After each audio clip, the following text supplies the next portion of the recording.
shall love you.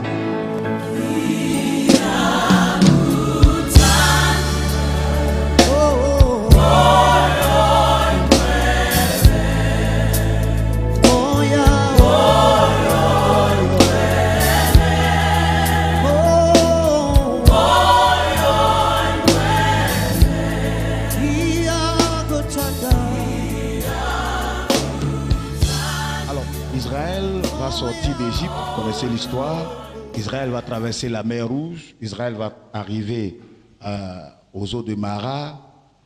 Ils vont boire de l'eau, mais Dieu ne permettra pas qu'Israël reste à Mara. C'est le deuxième chapitre. Ils vont arriver dans un autre lieu où il y a 12 points de puits, 70 palmiers. Dieu va demander qu'on marque une pause là. C'est là que la manne va arriver et tout. Et Israël va commencer certaines choses. Et ils vont arriver à ce point précis de Nombre 14, verset 34, où Dieu va prendre une décision concernant Israël. Alléluia. Gloire à Jésus. Parce que Israël va visiter Canaan. Et quand Israël revient de cette visite, Israël va dire, trouvons-nous un chef pour retourner en Égypte. Alléluia. Amen, amen. Israël a fait le veau d'or. Dieu n'a pas abandonné Israël. Gloire à Jésus. Il a fait le veau d'or. Ce n'était pas normal. Ce n'est pas normal qu'on retourne à l'idolâtrie. Gloire à Jésus. Le veau, quand Israël demande un Dieu, parce que Moïse, on ne sait pas où il est passé, automatiquement, Aaron, il a passé toute sa vie en Égypte. Il s'est inspiré de l'un des dieux égyptiens, notamment Hapi, qui était représenté par un taureau, et il fait un veau. Il dit, Israël, voici ton Dieu qui t'a fait sortir d'Égypte. Amen. Mais il ne dit pas que ce Dieu-là va faire retourner Israël en Égypte. Pour eux, Moïse n'est plus visible, donc Dieu et son Moïse ont disparu. Trouvons-nous quelqu'un d'autre qui va nous conduire à la destination que Dieu a déjà dit. Alléluia. Amen, amen. C'est pourquoi là, Dieu n'abandonne pas Israël. Mais ici, ils disent, trouvons-nous un guide, un leader qui va nous ramener en Égypte. Alléluia. Donc, voyez-vous que là, Israël vient donner pratiquement dos à Dieu. Alléluia. Ça, c'est l'un des dangers. Israël donne dos à Dieu. Et après cette décision, Dieu prend lui aussi une décision. Celle de condamner Israël à l'errance. À partir de maintenant, vous allez errer. Errer jusqu'à ce que vous tous, vous disparaissez de ma vue. Alléluia. Vous allez errer. Et non seulement vous allez errer, mais ma présence ne sera plus avec vous. Alléluia. Quand quelqu'un commence à errer, c'est qu'il n'a plus la direction de Dieu. La présence de Dieu n'est plus avec cette personne. Donc désormais, il va ça et là, faisant ce qu'il voit, faisant ce qu'il pense qu'il peut faire pour se retrouver. Alléluia. Amen. Et la vie devient maintenant compliquée et même amère. Alléluia. Donc Israël est privé de la présence du Seigneur dans cette errance. Alléluia. Regardez ce peuple qui avait une destination dorée. Le peuple avait une destination dorée. Canaan, Dieu a fait la description de Canaan. On sait ce qui se trouve à Canaan. Et ce peuple qui avait une destination dorée ne sait plus maintenant où aller. Ce peuple est maintenant voué à la nomadise. Gloire à Jésus. S'installer là où il y a à boire et à manger jusqu'au prochain départ. Dommage. Alléluia. Aujourd'hui, il y a beaucoup de jeunes gens, beaucoup de jeunes femmes appelées au ministère avec un avenir promoteur. Quand les hommes de Dieu décrivent ce que Dieu leur montre par rapport à cette personne, chacun de nous ou chacun de vous a envie d'être cette personne-là. Gloire à Jésus. Mais fort est de constater que quelque temps après, cette personne-là, on la voit en train d'errer, aller à gauche, à droite, ne sachant plus où aller. Est-ce que ce qu'on a dit est faux? Non. Mais comment est-ce que cette personne est arrivée là? Alléluia. Amen, amen. Il y a beaucoup de jeunes pasteurs ici à Tumodi. C'est le constat que j'ai fait. Quand nous sommes arrivés, que Dadi a décidé de recevoir, beaucoup sont venus, mais la plupart de ceux qui sont venus à la réception sont des jeunes gens. Alléluia. Vous qui êtes à l'école des prophètes, certains sont déjà sur des ministères et puis ils sont venus à l'école des prophètes. D'autres sont venus à l'école des prophètes parce qu'ils cherchent une école pour se former. Ils sont venus, ils attendent l'école des prophètes pour aller démarrer une activité, pour aller démarrer le ministère. Alléluia. Vous savez ce que Dieu vous a dit. Vous savez les promesses que Dieu vous a faites. Ces choses-là n'arriveront pas dans votre vie si Dieu n'est plus devant vous pour vous conduire. Alléluia. Les promesses de Dieu viennent à nous lorsque nous sommes dans la présence de Dieu. Alléluia. Peu importe ce que Dieu t'a promis, peu importe l'onction qui est sur ta vie, peu importe le lieu même où Dieu veut que tu t'installes pour faire l'œuvre, si sa présence n'est plus avec toi, c'est plus la peine de te faire appeler serviteur de Dieu. Alléluia. Ça devient compliqué. Bien-aimés, beaucoup sont condamnés à l'errance aujourd'hui de nos jours. Alléluia. Pourquoi? La désobéissance est le point clé. Tant que la désobéissance sera le lot des chrétiens en général et des serviteurs de Dieu en particulier, alors l'errance sera l'âme fatale entre les mains du Seigneur pour nous frapper. Alléluia. L'âme fatale. Dieu ne change pas. Gloire à Jésus. Depuis Adam jusqu'à Sodome et Gomorrhe, avec Israël jusqu'à nous aujourd'hui, Dieu ne change pas. Lui-même, il a dit à Israël, gloire à Jésus, quand nous lisons Ésaïe 46, le verset 4a, lui-même l'a dit, ce n'est pas quelqu'un qui a dit, lui-même l'a dit, je ne change pas. Amen. Et certains pensent que la mort de Jésus a rendu les principes de Dieu moins compliqués. Gloire à Jésus. Certains pensent que la mort de Jésus a envoyé les principes de Dieu au rabais. Non. Les principes de Dieu demeurent les mêmes. Alléluia. Amen, amen. Ne vous y trompez pas. Les principes du Seigneur ne sont devenus ni moins, ni plus durs. Ils sont restés les mêmes. Alléluia. La mort de Jésus n'a pas rendu les principes de Dieu moins durs ou plus durs. Alléluia. C'est resté les mêmes. Amen. Dieu a frappé Adam et Ève parce qu'ils ont péché. Il a détruit la terre parce que la terre a péché. Il a détruit Sodome et Gomorrhe parce qu'ils ont péché. Gloire à Jésus. Donc, quand nous péchons, ce que Dieu a envie de faire, c'est de nous frapper. Alléluia. Mais la mort de Jésus aujourd'hui vient permettre à Dieu de nous laisser en sursis. Amen. Une condamnation avec sursis est encore plus grave qu'une condamnation directe. Alléluia. Le sursis là, c'est le paradis. Oui, il a péché, je ne vais pas le frapper. Je lui donne l'occasion de se repentir. Tu es en sursis. Il donne l'occasion de te repentir. Mais si ta repentance n'est pas venue, que la mort intervient, est-ce qu'il y a quelque chose encore à faire? Il est donné à l'homme de vivre, de mourir plutôt une seule fois. Après quoi vient le... Alléluia. Amen. Donc nous devons respecter les principes du Seigneur si nous voulons servir le Seigneur. Alléluia. Tu ne peux pas entrer dans une entreprise. Chaque entreprise a son règlement intérieur. Amen. On a été tous élèves.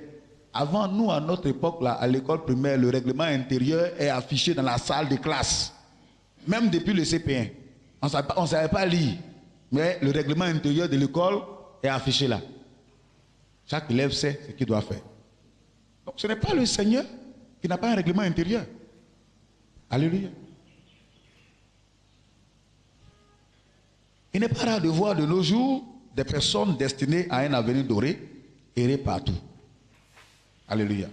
Allant de maison en maison, de ville en ville, toujours à la recherche de leur marque.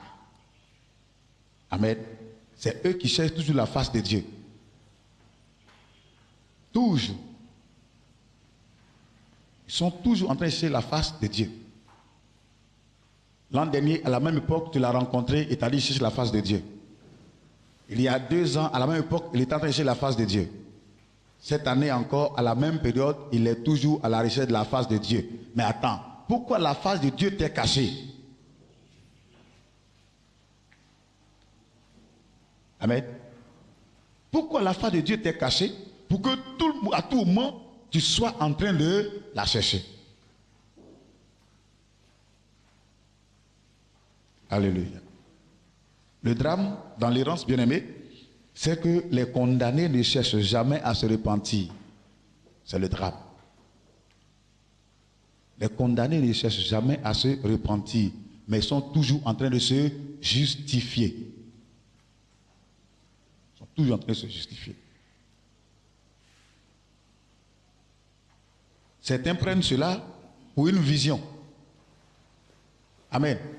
Ils prennent l'errance pour une vision.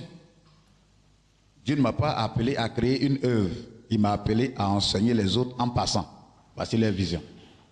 Alléluia. Il y a 1 an, il y a 2 ans, il était à Daloa.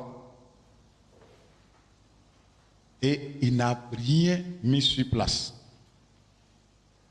L'an dernier, il était à Toumoudi. Il a passé une année entière, rien n'a été mis sur place. Alléluia. Cette année, il est endouci, en train de faire la même chose. Et il partira à la fin de l'année sans rien mettre sur place. Alléluia. Quand il lui demande, il dit, Dieu ne m'a pas appelé à créer, il m'a appelé à enseigner en passant. Attends, tu vas enseigner qui? Alléluia.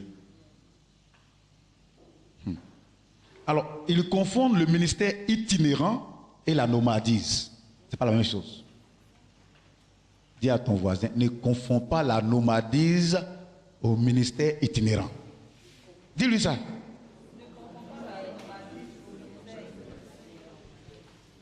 Alléluia. Ceux qui exercent le ministère itinérant sont des hommes et des femmes bénis. Ils ne sont pas malheureux et le Seigneur qui les a appelés à cela les soutient toujours. Alléluia. On voit le fruit de leur travail dans l'église où ils passent. Amen. Quand ils arrivent, ils ne demandent rien. Car souvent, avant même d'arriver, tout leur est déjà donné. Alléluia. Quand quelqu'un exerce un ministère itinérant, quand il arrive dans votre ministère, ce n'est pas lui qui vient vous dire, est-ce qu'il peut prêcher une semaine chez vous? Non. C'est vous. Parce que vous avez entendu le travail, le témoignage de son ministère, vous avez fait la demande auprès de cette personne pour un temps avec vous. Alléluia. Amen, amen. Et généralement, ces personnes-là qui exercent le ministère itinérant ont des gens que Dieu a mis à leur disposition pour les soutenir. Alléluia. Et quand ils reçoivent une demande, ils font part de la demande à ceux qui les soutiennent. Et avant même qu'ils ne viennent là, leur transport, leur séjour, c'est payé. Souvent même, ils demandent à l'église qui les invite quel est le besoin. Et ils viennent avec l'aide pour cette église. Voici le ministère itinérant. Alléluia. Gloire à Jésus.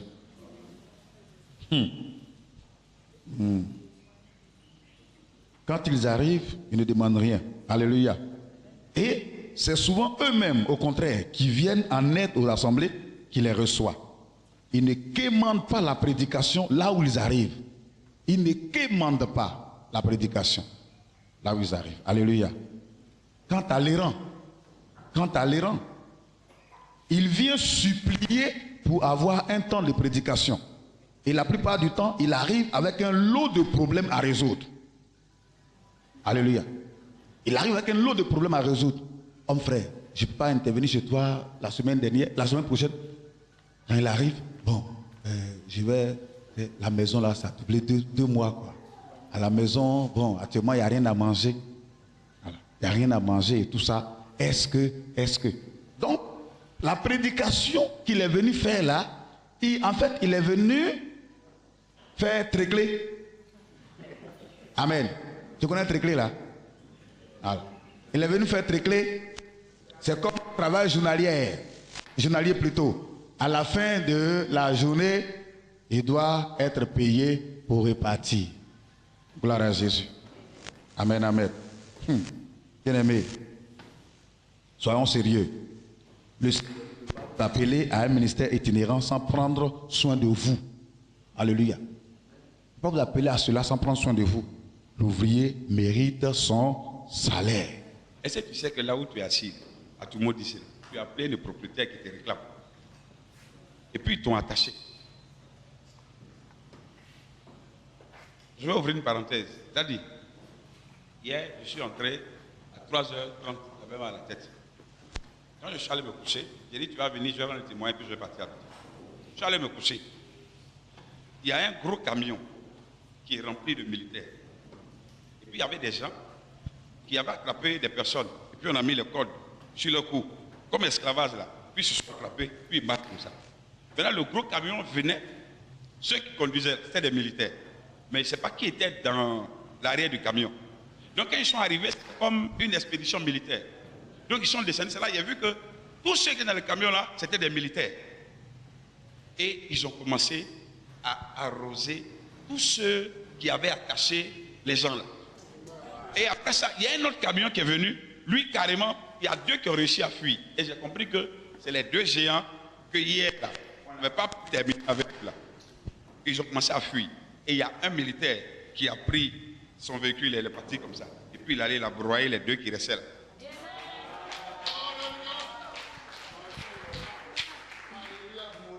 Et après ça, le sens que j'ai vu, maintenant c'est chez toi à l'église là-bas. Dieu m'a montré, au-dessus là, en haut là, au-dessus où il n'y a rien là, j'ai vu le trône de Dieu. C'était vide, hein, mais j'ai vu le trône au-dessus de l'église. Et j'ai compris que le Seigneur est dans cette mission particulièrement. C'est vrai, on a fait plusieurs invasions, mais ce que Dieu m'a montré ici là, il ne m'a jamais montré ça. Donc si je suis allé dormir, il ne faut pas te fâcher, Dieu voulait me donner une révélation, c'est pour ça que je suis allé dormir.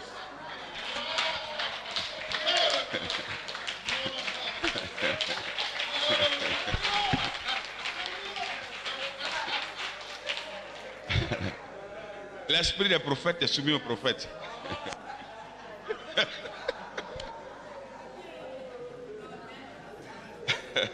Alléluia. Alléluia. Voyez, je disais un jour aux étudiants, la dimension de la corde avec laquelle l'anneau a été attaché définissait le territoire d'épanouissement de l'anneau. Il ne pouvait pas aller au-delà. S'il force, il va s'étrangler. Et aujourd'hui, beaucoup de pasteurs sont dans cette dimension-là. C'est-à-dire, il y a des niveaux là qu'ils ne peuvent pas atteindre tant que Jésus ne leur donne pas. C'est-à-dire, il fait jusqu'en, mais il est bloqué. Il fait jusqu'en, il est bloqué. Le gars, il est lié.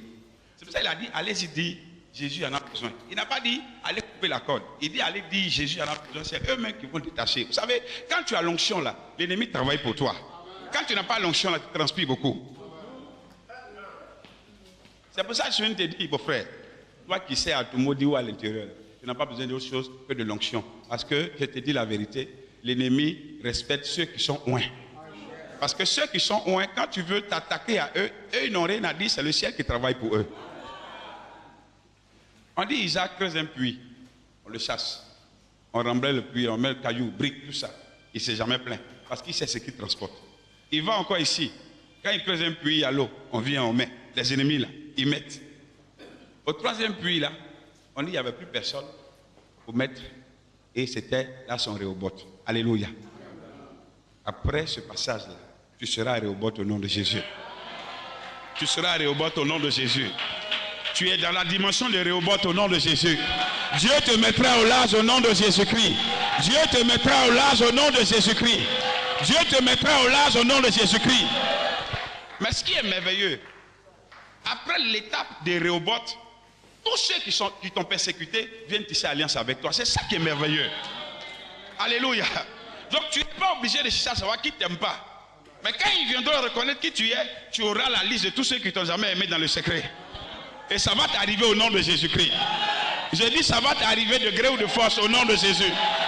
Au nom de Jésus. Au nom de Jésus. Le prophète a dit, Isaïe, il dit, l'Esprit du Seigneur est sur. Il m'a fait quoi? Pour faire quoi? Attends, là. Ça va? Elle participe beaucoup au cours, c'est pour ça que je l'ai reconnu. Pour annoncer quoi? Non, non, il y a beaucoup de versions, hein? De quoi? Ah oui, toi, je sais pourquoi tu parles de ça. De bonnes nouvelles. Pas une bonne nouvelle. Une bonne nouvelle, ça c'est l'évangile. Jésus est mort, tu vas être sauvé. Alléluia. Ça c'est la bonne nouvelle. On dit que toi tu vas annoncer de bonnes nouvelles. Pourquoi? Parce que c'est sur toi que l'Esprit du Seigneur est venu. Donc c'est à toi d'annoncer de bonnes nouvelles. Pour toi, tu ne vas pas aller prendre témoin de quelqu'un pour aller dire voici de bonnes nouvelles. Tu dois aller dans ta famille avec les bonnes nouvelles que toi tu as rencontrées avec le Seigneur. Donc c'est ça les bonnes nouvelles que l'Esprit de Dieu veut que tu ailles rendre. Mais comment tu peux rendre un grand témoignage à ta famille de bonnes nouvelles si toi-même ta vie n'a pas changé?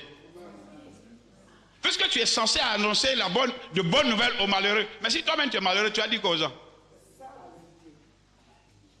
Que Dieu te délivre du malheur. C'est pour ça, au jour de la Pentecôte, l'Esprit n'est pas venu comme un manteau pour les revêtir, comme ça, comme une veste que tu aimes porter les dimanches pendant qu'il fait chaud. Mais l'Esprit est venu, on dit, comme des langues de feu. N'est-ce pas? Le feu, là, ça fait quoi? Ça consume. Donc quand l'Esprit vient sur la tête là, il va d'abord travailler dans la mentalité pour consumer les vieilles pensées, les vieilles mentalités, les vieilles doctrines là. Il consume ça, il renouvelle ta mentalité. Et puis quand il continue, il vient quoi? Il affecte tes yeux et tu as une vision prophétique. Il affecte ta bouche et tu as un langage prophétique. Il débouche son entendement, tu entends la voix de Dieu et il vient maintenant et le corps est en mouvement. Donc l'action de l'Esprit finit dans les pieds et c'est les pieds qui vont là où l'Esprit veut. Alléluia. Donc bien aimé, quand tu ne marches pas dans l'onction du Saint-Esprit, tu fais beaucoup d'efforts avec peu de résultats. Mais quand tu marches avec l'onction, l'onction travaille pour toi. Je disais tout à l'heure à des pasteurs, en 2002, je suis allé quelque part et ma maman, ma mère spirituelle, elle a pris le micro. On est venu comme Daddy là, il y avait du monde. On était au moins 5 de ses fils spirituels. Elle dit, j'ai un fils. Lui, quand il prend le micro, l'onction là, elle a parlé, on est 5, on ne sait pas de qui elle parle. Quand elle a fini, elle dit c'est moi. Je dis, mais là, qu'est-ce que la femme l'a fait là? Je prends, je ne sais pas ce que je vais dire. Mais l'onction est là. Et puis le Saint-Esprit me donne un passage. Quand je finis là, je vous dis, dans la salle, le pasteur lui-même, sa femme, sont en train de se chercher, les têtes sont dans les paniers, les pieds sont quelque part. Mais il y a une fille dans la salle là qui veut mettre un terminus à mon ministère. J'ai dit feu. C'est comme si je n'ai rien fait. J'ai dit ça. Et puis il vient un coup de poing. Je recule, on ne sait jamais, parce que le coup de poing est démon. On ne sait jamais quoi c'est. Donc je recule. Et puis on n'était pas gros comme ça, on était très mince. Alléluia. Voilà, mais l'onction donne à manger, donc j'ai grossi. Alléluia. Dieu a donné un secret. Hein? Pasteur, si tu as 20 fidèles là, il faut aller gêner prier pour les 20 là. Tu sais pourquoi? C'est eux qui donnent à manger. Ceux que j'ai pris quand ils étaient en terminale, en première année, même en seconde, aujourd'hui là quand même ça fait 15 ans. Alléluia. Il y a diplomate dedans. Et ils sont devenus ça. À ton avis, l'argent va être orienté vers qui? Donc justement, c'est pour ça que j'ai pris du poids. Et je ne mange pas de l'argent que je ne dois pas manger. Ce que je mange là, c'est moi seul qui dois manger ça parce que j'ai payé le prix. Alléluia. Arrête d'être jaloux des autres. Va chercher l'onction. L'onction donne à manger. Quand tu es loin là, bien aimé, tu ne te déplaces pas, les gens se déplacent. Quand tu es loin, tu n'es pas obligé de faire les grandes affiches. Tu as renommé là-bas. Et puis on dit, il y a un gars là-bas. Hein. Quand le gars il vient, puis il est au courant. Alléluia. Voilà, il ne s'agit pas de coups de tenue pour effrayer le peuple. Que Dieu soit béni. Que Dieu soit béni. Donc, le jour de la Pentecôte, il faille que Pierre parle un nouveau langage. Tu ne peux pas passer la Pentecôte avec le même langage. On dit, il vient, et puis il parle quoi? De nouvelles langues. Toi, tu es pasteur. La langue que tu parlais, que tes habits parlaient, que ta mentalité parlait là, c'est la même chose que quand tu es dans le monde. Bien-aimé, en quoi Christ est glorifié? Alléluia. Et à l'intérieur là, au lieu de chercher l'onction pour faire jalousie. Alléluia. Lui là, il a été construit. Ou bien parmi vous la merci, un s'est trompé pour acheter une nouvelle Mercedes où on lui a donné. S'il a fait un voyage dans un petit pays autour là, il ne peut plus servir Dieu à tout le monde ici. On va dire où il est parti là. Il est allé faire fétiche. Gloire à Dieu. C'est vrai ou c'est faux? Vous savez, vous-même, votre mentalité refuse la bénédiction. C'est pour ça que vous n'êtes pas béni. Donc le problème là, il faut crier Père Céleste 120 jours. Tant que tu n'es pas renouvelé dans ton esprit là, il n'y a rien pour toi. Alléluia. Il faut que nos mentalités changent. Et c'est pour ça que le Saint-Esprit est venu. Et quand tu as un certain niveau d'onction, c'est les démons même qui te démontrent qui tu es. Et confronté à cette fille-là, pour revenir à mon histoire, elle a formé un coup de poing, elle venait contre moi, elle est très mince et grande. Donc j'ai invoqué tout ce que vous savez, le tonnerre, la foudre, tout ce que vous savez. La fille veut me frapper forcément. J'ai dit, Seigneur, attends, toi tu m'as élevé devant tout le monde comme ça. Quand ils ont sauté, maintenant, c'est à la fin là où tu dois bien arranger, là tu vas gâter. C'est plus que j'ai dit pour que le démon la patte. J'étais là, et puis la douce voix vient dans mon oreille, parce que j'ai reçu le feu de la Pentecôte. L'Esprit me dit, ce genre de démon là, on ne fait pas ci, on ne fait pas ça. Il faut lui dire, je te paralyse. Quand j'ai su que c'est Dieu qui m'a parlé là, je n'ai pas dit automatiquement je te paralyse. Hein. Les gens vont savoir que quelqu'un m'a filé un tuyau. Donc j'ai fait semblant de tourner un peu comme si je suis détenteur de la révélation. Puis je dis, toi je te paralyse au nom de Jésus. Elle est cassée comme brebis et puis elle est tombée.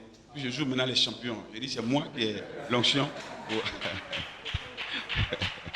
Alléluia.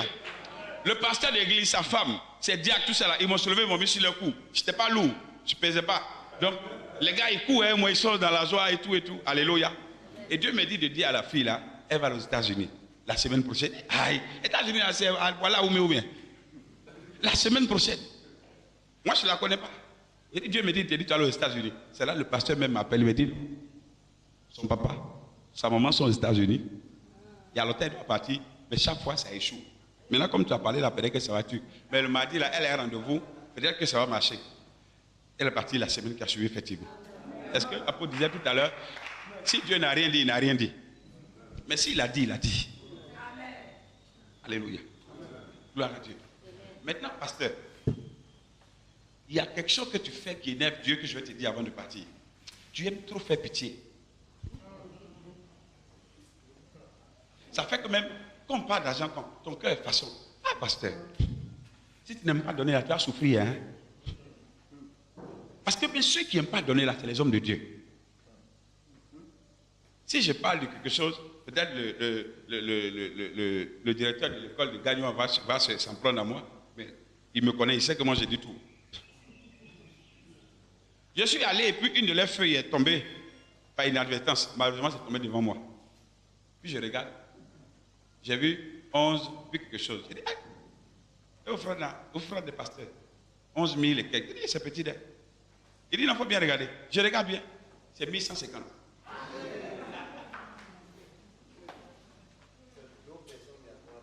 Non, 17 personnes. Chacun a donné, il y en a qui donnent 35 francs, d'autres 40 francs, d'autres.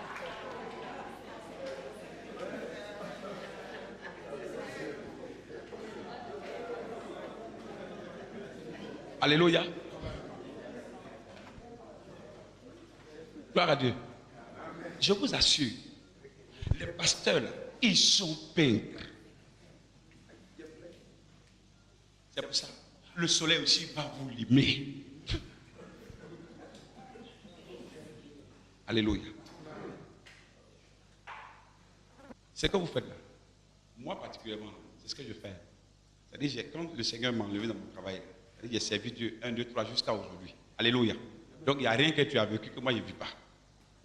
Mais quand tu es un homme conséquent, tu atteins tous tes objectifs. J'ai rendu pour témoin hier. En 2006, quand je fais cette offrande à l'homme de Dieu, c'était à où ça, je ne sais plus. À Lagos, ouais, c'était à Lagos. C'était que 200 000 francs. Quand je suis revenu, 3 jours après, le Seigneur m'a donné une voiture et ils ont signé mon agrément de l'église au détriment même du dossier que le président Gbagbo avait envoyé en son temps. Ils ont signé mon dossier. Alléluia. Après ça, mon avant-dernière voiture, vous savez qui m'a donné? C'est un musulman. Vous savez pourquoi il m'a donné ça? Il a pris sa voiture, il a roulé jusqu'à... Je ne l'ai jamais vu depuis que je suis né. Puis il est venu la garer devant l'église. Il a dit, mais où est le pasteur? Le jour là, j'étais là. Là, le jour Dieu veut te bénir, il ne veut pas que quelqu'un raconte. Toi-même, tu es là. Je vois. C'était une Toyota A26. Je sors. Il dit, c'est vous le pasteur? Il dit oui. Il dit non. Tu es un vrai homme de Dieu. La voiture là, c'est pour toi. Et puis il est parti. Ma 4x4 que j'ai là, c'est un catholique qui m'a donné. C'est ce que tu a dit. Vous priez mal, hein? Vous mettez feu sur le catholique qui est le voisin. Tu mets feu sur lui. Pourtant, toi-même, tu manges mal. Vous savez que les grèves envoient en enfer aussi. Laissez-moi vous choquer avant de partir. Je ne sais pas si qu'on se revoit bientôt. J'ai la permission de Daddy pour pouvoir vous dire des choses. Gloire à Dieu. Je vous en supplie.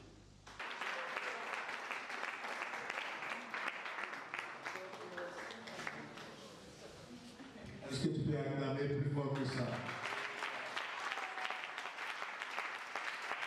Est-ce que tu peux acclamer plus fort que ça?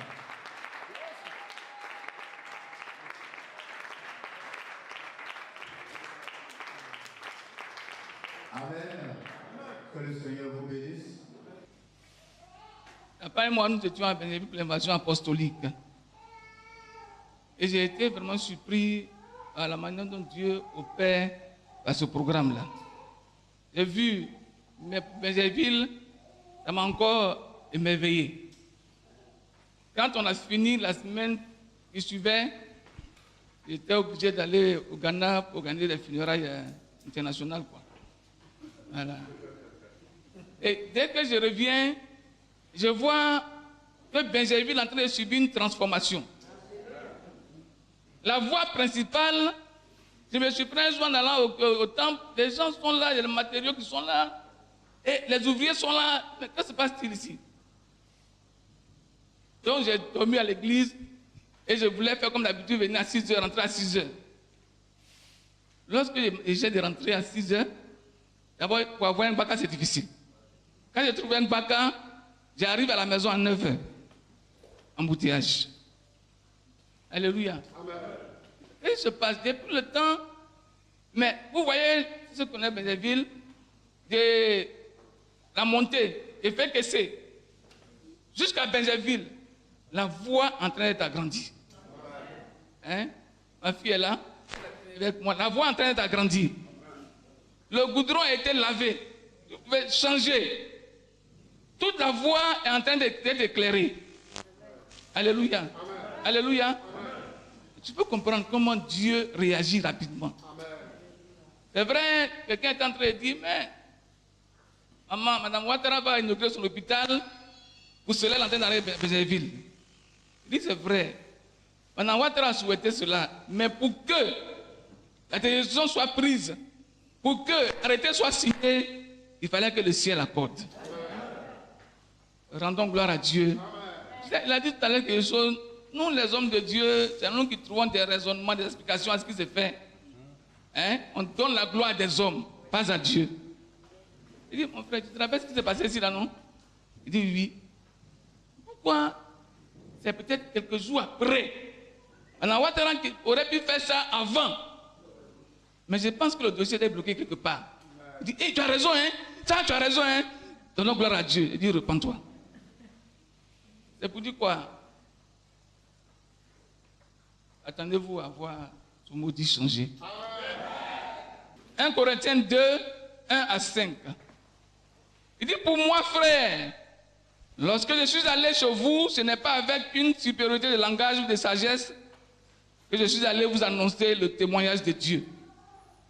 Car je n'ai pas eu la pensée de savoir parmi vous autre chose que Christ et Jésus-Christ crucifiés.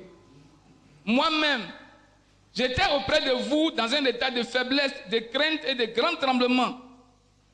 Et ma parole et ma prédication ne reposaient pas sur les discours persuasifs de la sagesse, mais sur une démonstration d'esprit et de puissance, afin que votre foi fût fondée non sur la sagesse des hommes, mais sur la puissance de Dieu. Amen.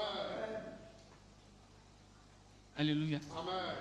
Je pense que, en tant qu'homme de Dieu, chaque fois qu'on veut prêcher, on dit, Seigneur, que ma parole, ma prédication repose sur la démonstration de ta puissance. Et puis on demande beaucoup. Alléluia. Et je voudrais qu'on essaie d'amener le débat à un niveau plus élevé. Amen. Donc, comprenez un niveau plus élevé. Quand j'ai lu ce passage-là, et Dieu m'a permis de comprendre à travers l'explication de quelqu'un, un de nos maîtres le connaît, le pasteur Sam Toukoura, j'ai commencé à réfléchir, j'ai commencé à méditer, j'ai commencé à aller en profondeur. Là, j'ai donné un bout de phrase et j'ai commencé à méditer dessus pour pouvoir comprendre ce qui n'a pas eu le temps de dire et que moi je devais découvrir. Amen. Amen. Il dit, et ma parole, dis-moi, et ma parole, et ma prédication ne reposait pas sur les discours persuasifs de la sagesse, mais sur une démonstration d'esprit et de puissance, afin que votre foi fût fondée non sur la sagesse des hommes, mais sur la puissance de Dieu. Quand on parle d'appel, ce n'est pas forcément l'appel au ministère. Dans tous les domaines de la vie, il est question d'appel. Donc ce qui est important, nous savons que Dieu a créé les cieux et la terre en 6 jours seulement avec tout ce qu'il renferme. Et le 7e jour, la Bible déclare qu'il s'est reposé. Ce n'est pas toi qui vas venir recréer autre chose. Mais il est important pour toi d'identifier ce à quoi tu es appelé, l'essence même, le sens et l'essence de ton existence sur la terre pour rendre ton environnement habitable. Amen. Donc si tu n'as pas pu identifier cela, ça peut causer problème. Donc il revient à chacun de nous, que tu sois serviteur de Dieu ou pas, d'identifier ce pourquoi ton Dieu t'a amené sur la terre des hommes, pour que tu puisses accomplir ta part. Nous sommes dans l'église. Si personne ne balaye l'église, est-ce qu'on peut s'asseoir pour faire culte? Donc ça aussi c'est un appel. S'il n'y a pas de libéralité, est-ce que l'homme de Dieu peut prêcher avec aisance? Ça aussi c'est un appel. Si je suis prophète, quand il dit bon, quand le pasteur dit Alfred parle, ça me plaît, moi aussi je vais être évangéliste. Est-ce que ça peut aller? Donc c'est important pour toi. Et ça c'est un problème pour l'église. Pour nous les serviteurs de Dieu. Parfois on n'arrive pas à identifier notre appel. Et puis on saute ici, on saute ici, on saute ici. Quand tu vois le prophète prester, qui dit mais tiens, le ministère prophétique, c'est ce qui me plaît. Je vais être prophète. Ou bien demain, tu vois un évangéliste, tu dis je vais être évangéliste. Donc c'est important pour nous de rentrer dans la présence de Dieu, d'identifier cet appel-là, pour que nous soyons efficaces. Là, quand tu agis avec fermeté. Amen. Que Dieu nous bénisse. Alléluia. Donc je vais intervenir sur 3 lois principales. David disait quand j'étais à l'école des prophètes, et c'est une parole qui m'a marqué, j'en parle toujours. Il dit je ne peux pas dire que j'ai réussi si je n'ai pas contribué à former d'autres apôtres. Le problème qu'on a, c'est la concurrence qui nous fatigue. On pense que l'œuvre de Dieu, c'est un champ de concurrence. Le père concurrence les enfants. Tant que moi, je ne suis pas arrivé ici, aucun de mes enfants ne doit arriver là. Non, tu as échoué. Tu as échoué. Je suis fier d'être la fille de cet homme. Parce qu'il veut te former. Il te forme de sorte que il veut que tu le dépasses lui-même. C'est-à-dire, il loue son cœur et il te donne tout. De sorte que quand il t'envoie, il y a ce lien de confiance là. qui est établi. Donc quand il t'envoie, lui aussi il a confiance. Et il sait que tu vas valablement le représenter. Parce qu'il a pris le temps de s'investir en toi. Tant qu'il n'y a pas cette confiance, ce sera compliqué. Donc la première loi dont je vais vous parler, c'est la loi de la reproduction. Tu es un serviteur de Dieu, tu es un leader d'église. Il faut savoir que si tu n'étais pas reproduit, tu vas mourir jeune. Est-ce qu'à toi seul tu peux faire l'œuvre? Tu ne peux pas. Tu ne peux pas être dans le groupe d'intercession. Tu vas être encore en train d'organiser le voyage. Et puis tu vas venir, ça fait 3 jours qu'on est là. Supposons que Daddy était seul. Il va se mettre là le matin jusqu'au soir. Lui seul. La nuit encore, il est là. Attends, est-ce que l'esprit est bien disposé, mais la chair est faible. Quand la chair prend un coup, la chair va s'exprimer. Et la chair va imposer son règne à l'esprit. Donc il est important qu'on se ménage. La moisson est grande, mais il y a peu d'ouvriers. Alléluia. Donc si tu es un leader, que tu es dans cet esprit de concurrence encore, j'ai dit, va t'asseoir au pied d'un maître pour apprendre. Et ça nous manque. Le problème, si tu n'as pas été bâti, tu ne peux pas bâtir quelqu'un. Donc il est important que nos mentalités changent. Donc je vais parler de la loi de la reproduction. Et nous allons lire Genèse chapitre 1, verset 28. La personne qui a trouvé fait la lecture. Genèse 1, 28. Dieu les bénit. Quelqu'un dit je suis béni.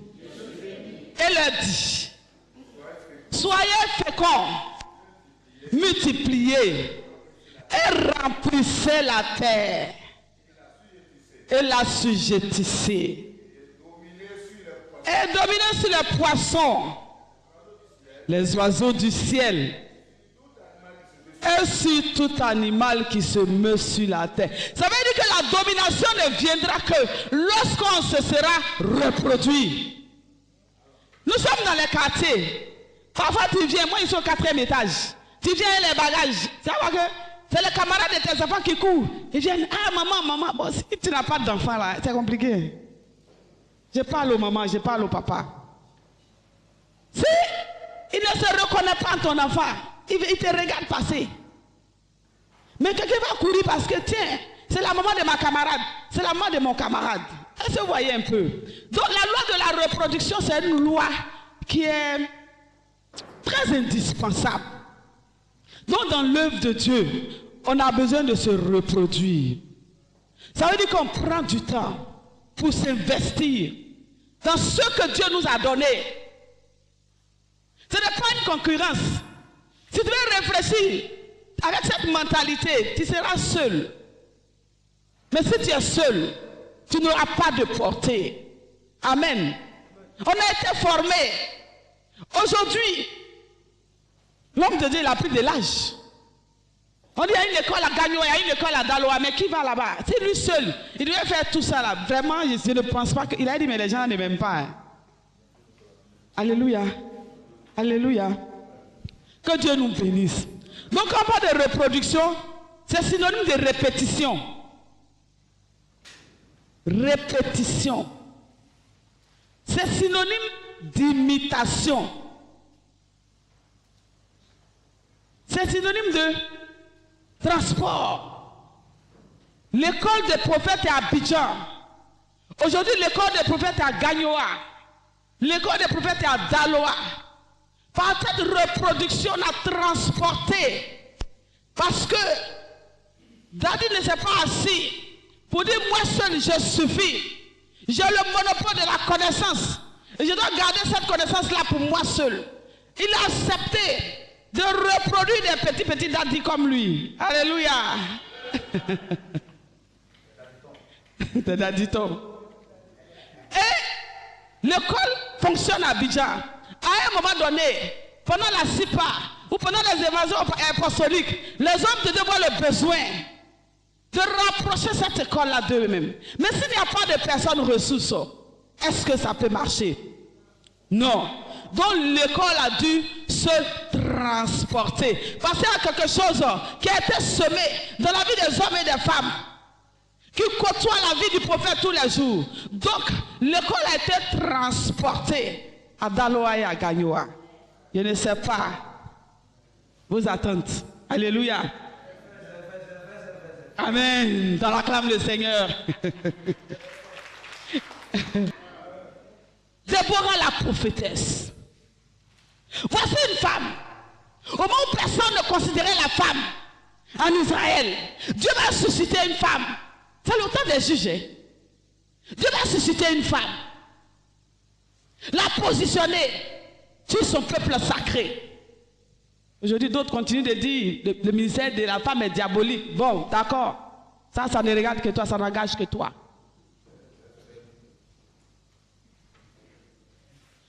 On a vu un couple, Déborah et Barak.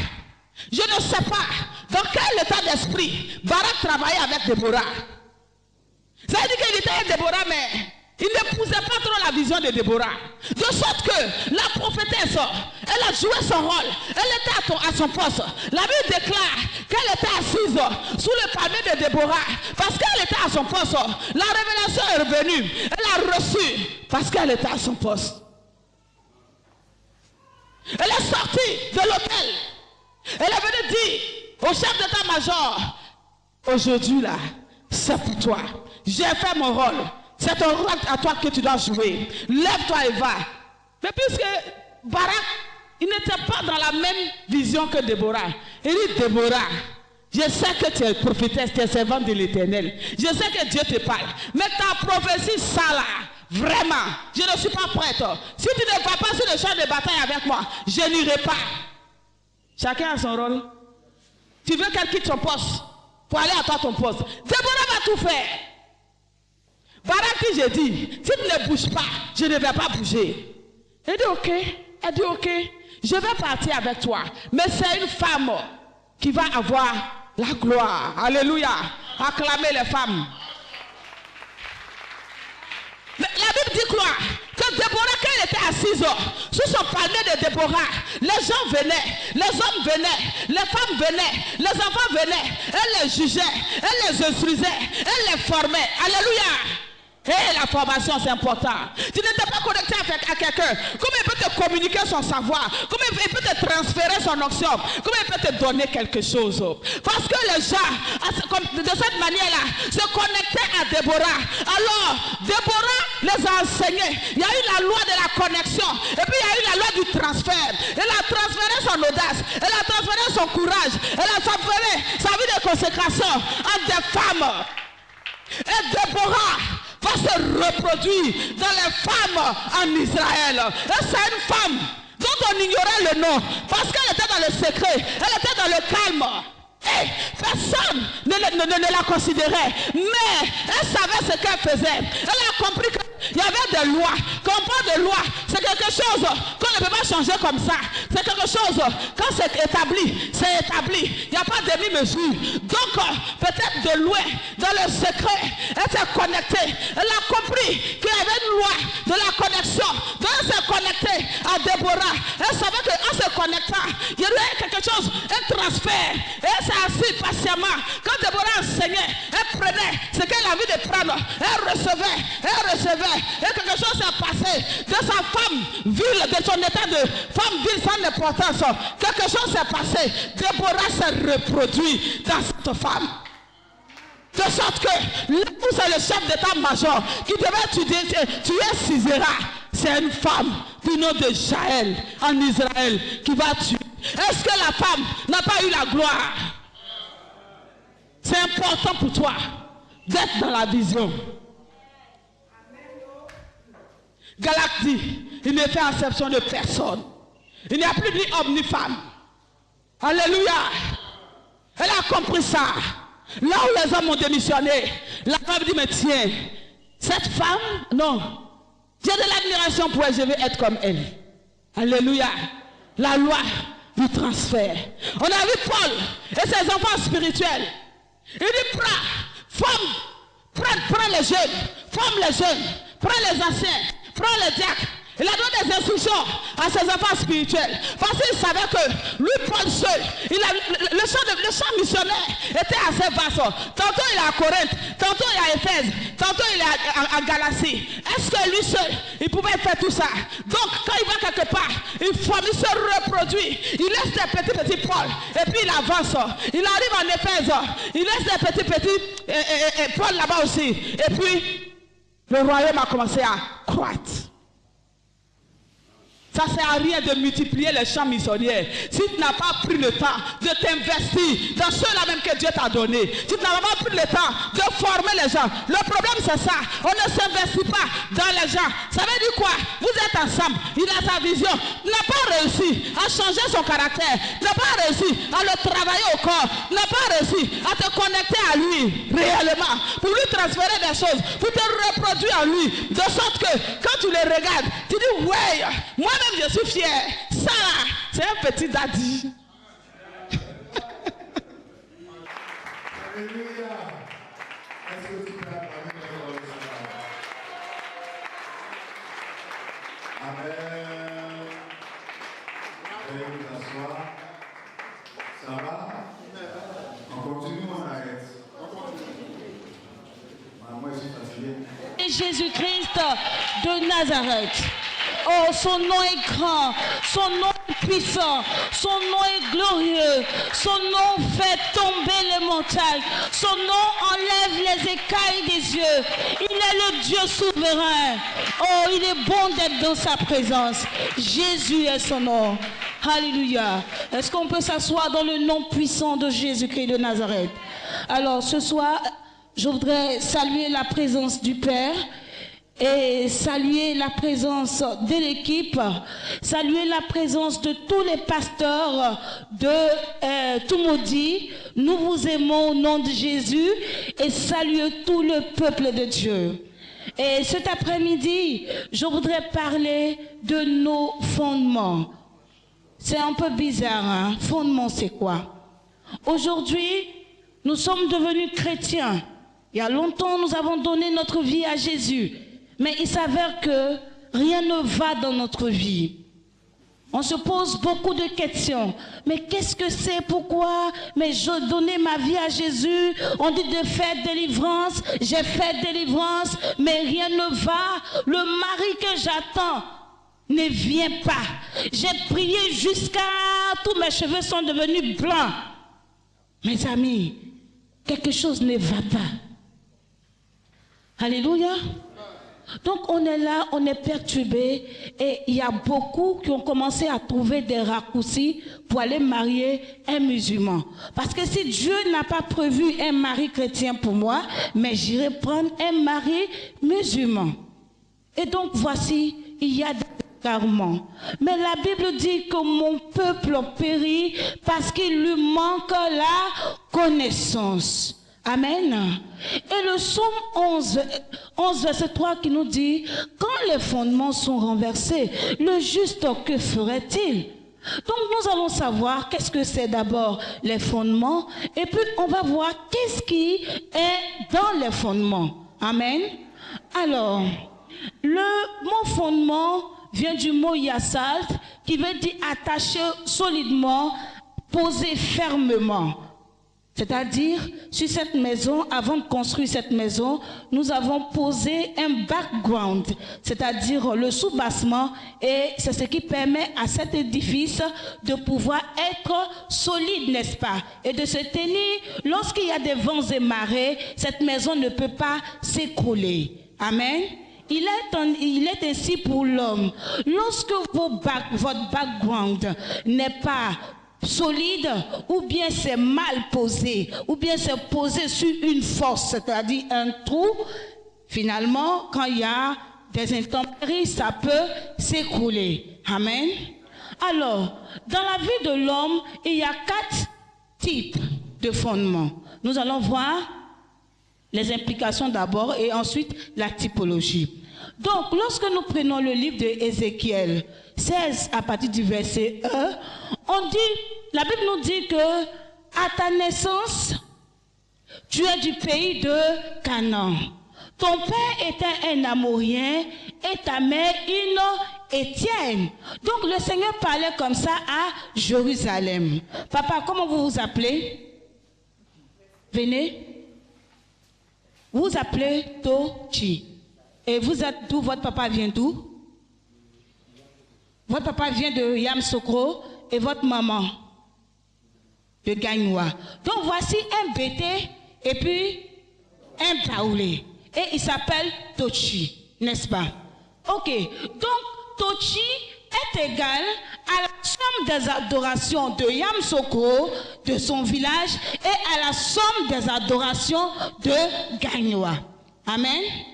Donc, vous allez voir, chez les baoulés, c'est quoi? Baoulé veut dire baouli, qui veut dire l'enfant est mort. Donc, dans son héritage, il hérite en même temps de l'esprit des eaux et de l'esprit de mort.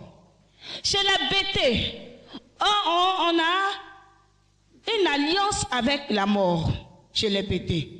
Quand vous regardez dans la coutume des bétés, vous allez remarquer que tout ce qu'ils font est en relation avec la mort. Par exemple, on a le nom de leur nom, à partir de leur nom, on peut déterminer quel type d'adoration. On a Koudou. Koudou qui veut dire séjour des morts. On a Kouka. Kouka qui veut dire la mort me domine. Donc imagine-toi quelqu'un qui s'appelle Kouka Koudou. La mort me domine, séjour des morts, égale toi. Qu'est-ce que tu vas faire dans la vie qui peut réussir? Rien. Oui.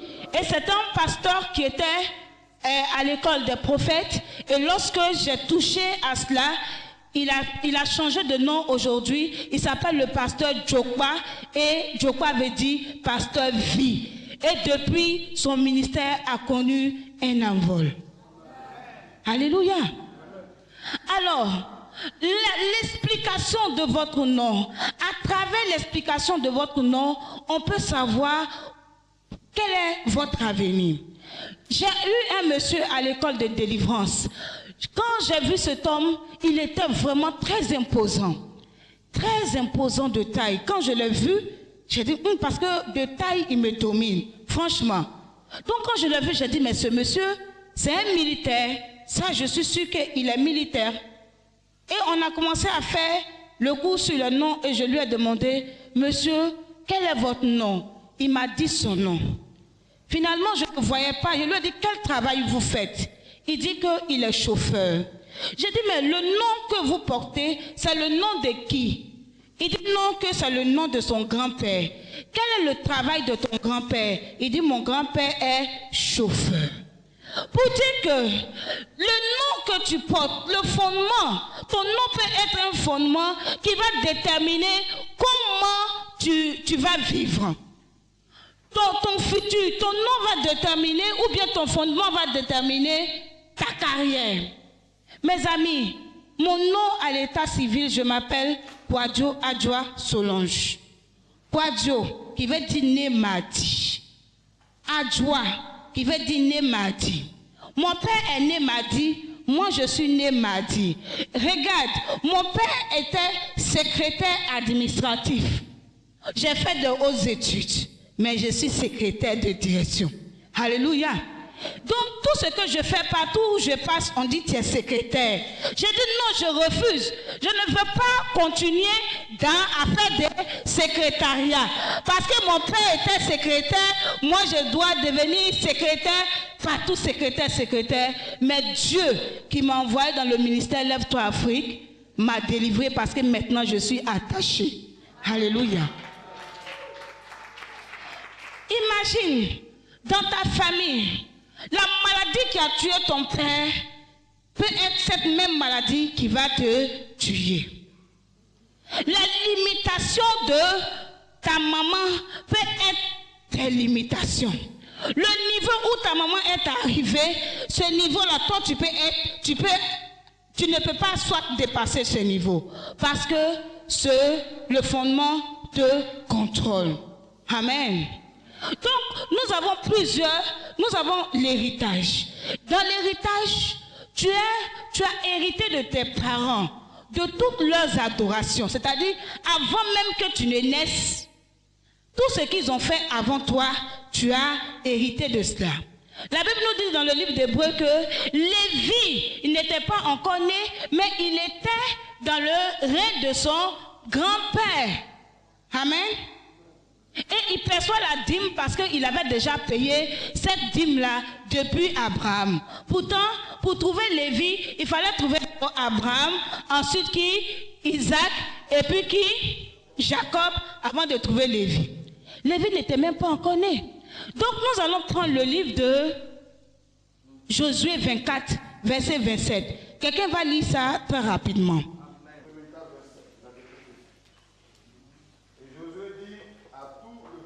Josué dit à tout le peuple, voici cette pierre servira de témoin contre vous, contre nous. Cette pierre va servir de témoin contre qui? Car elle a entendu toutes les paroles que l'Éternel nous a dites. La pierre avait des oreilles. On dit quoi? La pierre a fait quoi? Aïe aïe. Le yoboué de ton papa qui est dans le village que tes parents adorent a des oreilles.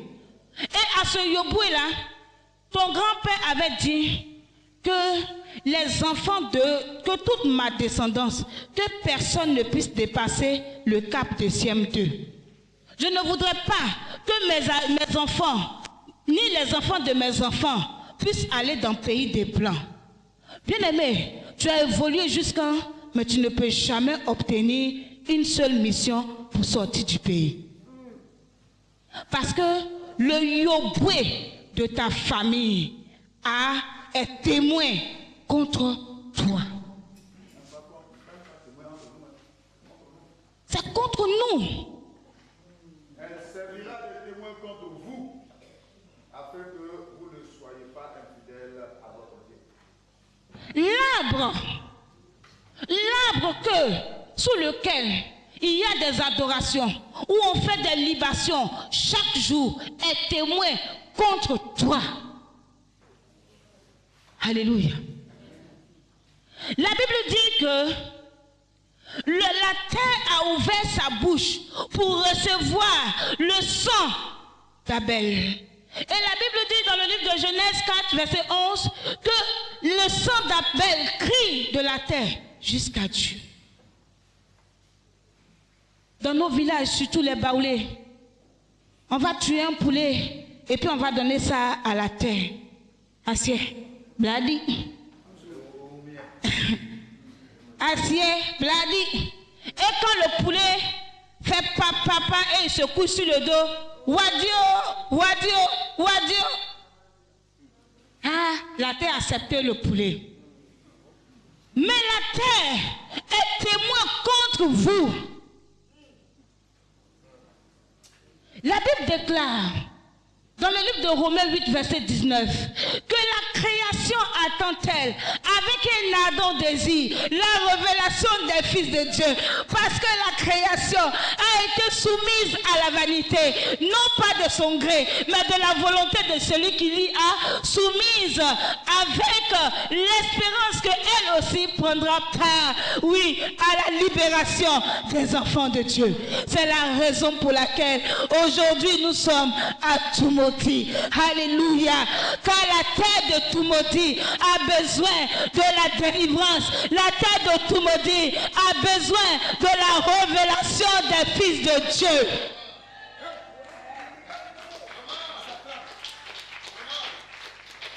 Les arbres qui sont sur lesquels nous devons dominer, nous partons prendre les bois pour faire de nos dieux un arbre, disons une statue qui a des yeux, qui a une bouche, qui a des oreilles, mais qui n'entend pas, qui ne voit pas, qui ne peut pas se déplacer. Comment cela peut être ton Dieu? Nous sommes tombés dans l'idolâtrie. Nous avons péché contre Dieu. Nous, les baoulés, à Tumoti, à Boaké, aux alentours, nous nous sommes pris. Oui, les gourous. Nous sommes partis nous donner aux eaux. Nous avons dit de l'eau prends-moi cadeau. Et non, non, c'est Usué bas. Usué. Et mes amis, nous partons confier la destinée de nos enfants dans les eaux. Mes amis, je sais d'où je viens. Une année, mon frère était à table, un 25 décembre, 24 décembre, pendant que nous, on était à Mont-Sion, à l'église. Mes frères, c'était à la maison pour faire la fête. Et ils ont acheté un cabri pour faire la fête. Entre les jeunes, c'est le 24. Et mon aîné, quand ils ont déposé sa viande, sa soupe, c'était la nuit, il a commencé à dormir. Son sommeil là, il a commencé à aller à Boaké. Déjà, il était arrivé à Toumaudi. Et les gens ont commencé à le taper. Et finalement, il s'était obligé de mettre quelque chose dans sa bouche pour ouvrir sa bouche pour ne pas qu'il meure. Mes amis, après nos investigations, l'Esprit de Dieu nous a révélé que c'est l'eau que ma famille adore au village. Et que nous, moi et ma mère, nous avons renoncé à l'adoration de cette eau. C'est cette eau qui réclame un sacrifice. Parce que nous avions l'habitude de leur donner mouton. Mais nous avons dit à partir d'aujourd'hui, nous ne voulons plus donner de moutons. Parce que Jésus-Christ de Nazareth a déjà donné sa vie. Il a été immolé. Il n'y a plus de sacrifice. Mes amis, il n'y a plus de moutons. Ça c'est pour moi. Mais quel est pour toi?